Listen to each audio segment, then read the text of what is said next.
Well, it's November in the vegetable garden and we have a lot going on.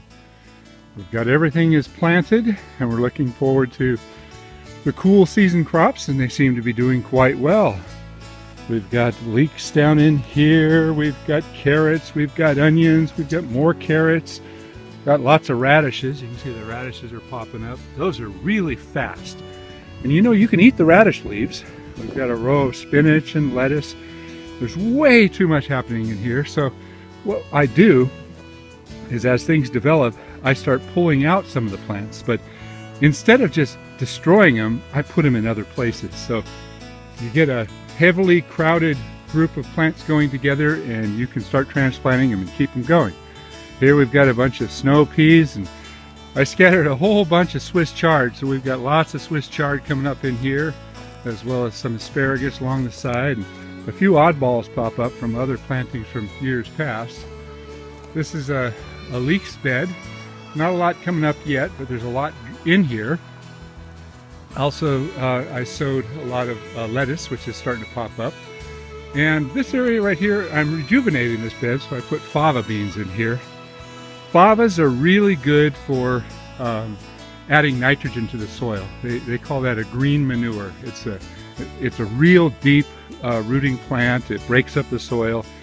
And you can turn it under, or you can let it get big and eat the fava beans, which I like. We go over to our herb bed, which is perennial. It just keeps going and going and going. Occasionally we'll add a few things if we have a little bit of space. There's the old never-dying long-term dino kale. That thing has been in there for 5 years, and we just keep harvesting from it. And here we've got more leeks and onions, and you know, this whole bed here is more of the onion crop. Back over here we've got a lot of things happening. Through a bunch of the Swiss chard, which is a little bit older. We've got some younger chard. We've got some bok choy growing in the garden as well. Another area of some climbing peas back here. A few different types of kale. There's, you know, all the kales that we plant taste a little bit different, and some of them I like better than others. At the end of the day, they're all really good. Now we got a couple of dino kales in here, those crinkly ones right there. Those get way too big, so I might have to transplant those out of there before they become a monster like that. This area over here, once again, we threw in some more fava beans. This was an area that had a lot of Swiss chard and bok choy, and we have plenty of little plants popping up. We threw some more lettuce in there. This is this is sort of an organized grouping of plants. We got the spinach and a few other things that grow well in the cooler season, but once again, this area gets way overcrowded. But never fear, it's easy to pull some of these things out and thin it, but you can move some of these plants into other areas. Problem is, we're running out of space. We need more growing beds. You know, there's room to put some more beds. So I still got tomatoes growing. They're at the end of the season. It is the middle of November actually, and we've been getting some cold snaps. That one over there seems to tolerate the cold well, but it's not producing very well right now. This one's still got some on there, and there's a few Romas down over here.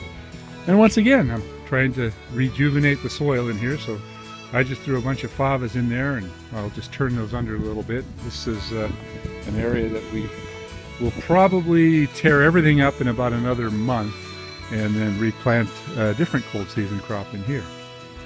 But this is our vegetable garden.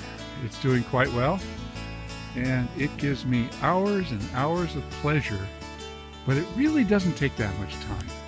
You know, when I talk to people about growing a vegetable garden, the one complaint that I always hear, and it's not really a complaint, it's more of a, I don't know, kind of an annoyance. People say, I don't have the time. Well, you know, I work my butt off and I'm a real busy guy, and I make the time. And because I make the time, I have all this food that I know is chemical free, that I know is as healthy and as fresh as can be. And when you work in the garden, you just seem to pick and eat greens and whatever is available, and it just enhances your diet by being here. So if you don't have a garden growing now, I really encourage you to get started.